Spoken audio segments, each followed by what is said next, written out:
Hi everybody, this is Tina. Welcome to my video today, you guys. I am going to be doing a card with you using this stamp set, and this was actually footage that I filmed a while ago. It was a few weeks back. It was for a project that never ended up happening. At the last minute, I changed my mind and did something different.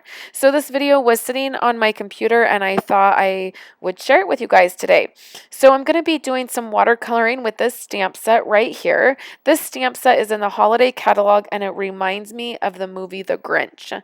And when I first saw this stamp set, there are two things that I wanted to do with it. The first was watercolor with it, and then the second was somehow make it a shaker card. I haven't quite figured out how to make it a shaker card yet, but don't worry, I'm working on that. So the first thing I'm going to do is take some Versamark because I'm also going to do some embossing. So I'm going to take some Versamark and go ahead and really ink this stamp set up. Because I'm using it on watercolor paper, I want to make sure that there's a lot of that Versamark on there, and then I want to make sure that I press it right down into that watercolor paper. So you'll see me do that. And then you're just going to see me use some black embossing powder and my heat tool to bring the image out. And the reason I did that is because I'm going to be watercoloring over it, and I wanted it to resist where I embossed it. So after I use the embossing powder and I heat set it, then when I do the watercoloring on top of it, the watercoloring and the ink and the all the water and stuff that I use will resist where it is embossed. I like doing that. You can do that with clear embossing powder if you want. That's also a really neat technique when you do that, but I wanted this ornament to really pop.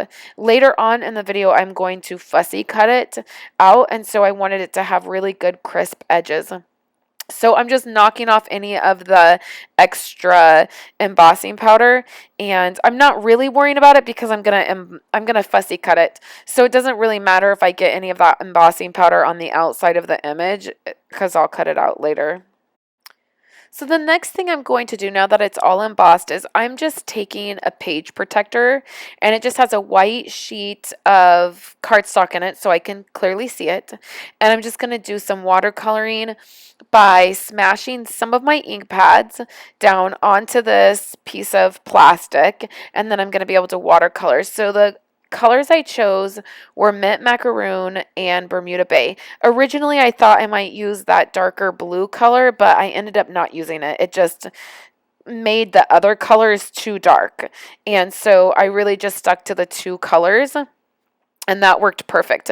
They're all going to mix together on that palette, but I just wanted to get some variety of color down there. So the next thing I'm going to use is some of my Perfect Pearls, some of this smooch spray. We used to have it in the Stampin' Up catalog, and then also just some water that is a mixture of Perfect Pearls and water, and I just shake it all up, and then I spritz that onto that palette. I've mixed some of that Perfect Pearls into the water. I mean, I'm just wanting those colors to run together and to add some water to it. So you can really use anything. You could just use water. You can just use the smooch spritz, or you can mix up your own with that Perfect Pearl. The other thing that you can use are these spritzers right here. Stampin' Up sells them, and you can put anything you want in them. You can use a little bit of water and re-inker in them to do the same technique, and then add a little bit of that Perfect Pearls if you want a shimmer to it.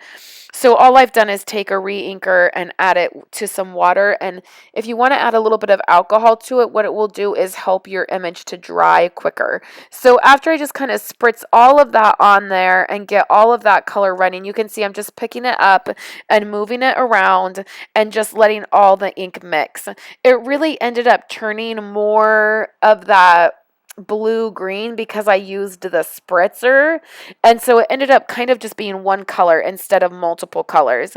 So then I just take this watercolor piece and I just smash it down into the water and the ink. So the first time I did this, I didn't emboss the image very well. I kind of peel this up and I kind of see that it's kind of not working out well. I didn't emboss it. So I did have to redo it. So my second piece that you see right here is a different piece.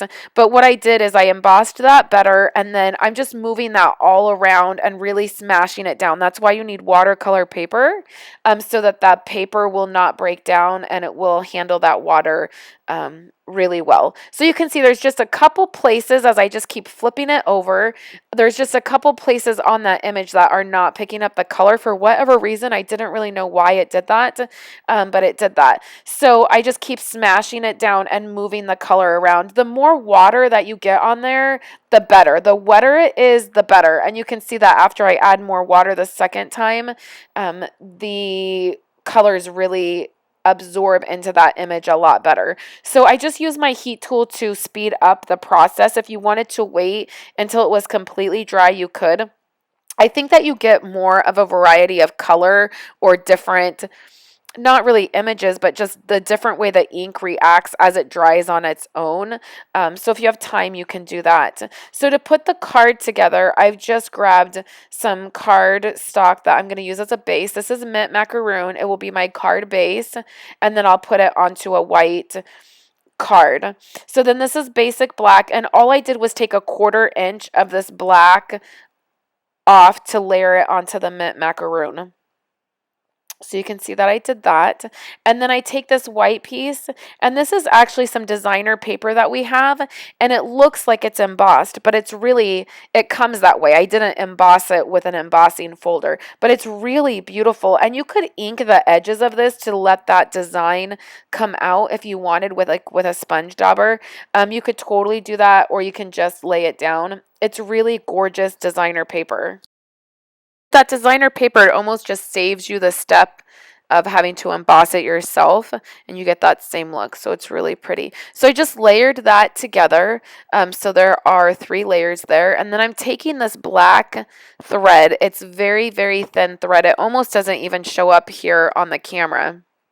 It's super thin. And then what I'm doing is I'm just dotting my tape runner right in the middle. You can sort of see it on camera there, right in the middle of that designer paper. And of course, my ornament in the end is going to hide that adhesive.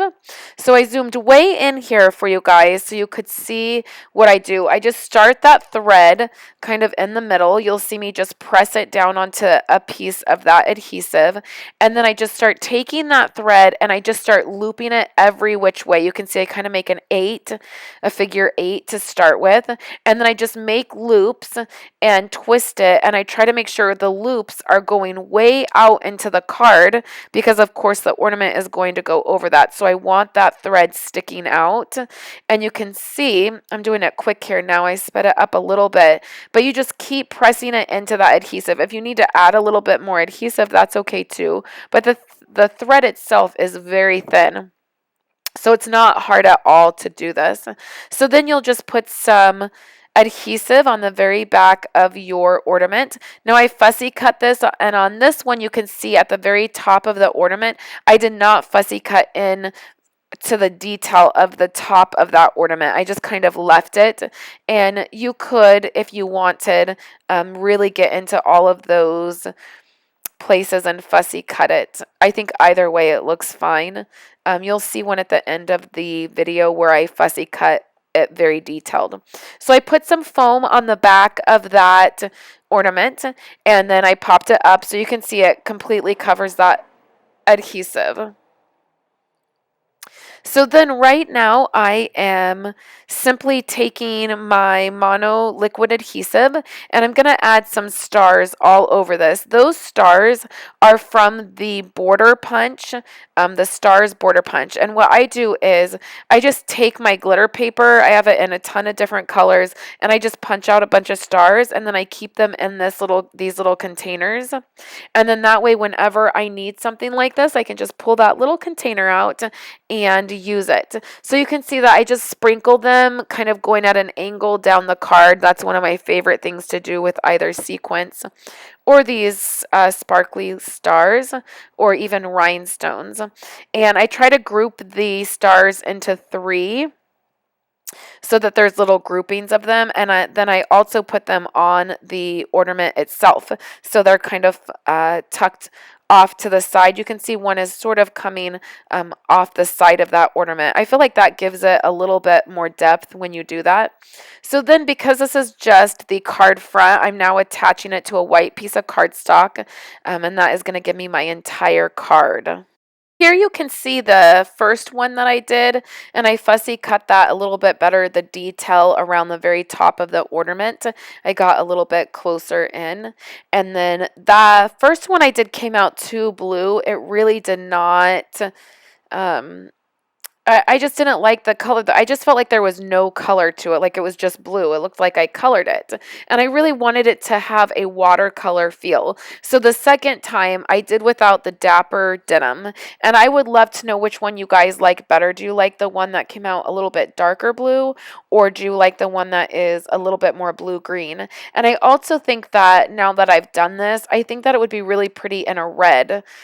Red is a little bit harder to work with, I feel like. It's harder to get the variation of the different colors, but I might try that. So thank you guys so much for hanging out with me today, and thank you for your patience with this voiceover. I am not good at voiceovering my videos. I really like to just talk you through the project while I'm doing it, but I didn't want you guys to miss out on this card. I have two other videos here for you guys. The first one is the super cute window card I did. I still love that card, and I would love to make 100 of those. I think they came out so cute. And then the second video are my free card kits for this month. It is just the video showing you which card kits I have for you guys. So I hope you're having a wonderful day, and I will be back tomorrow to share with you Project Life. It's going to be Memory Keeping Friday tomorrow. So thank you guys so much, and I will talk to you later. Have a great day.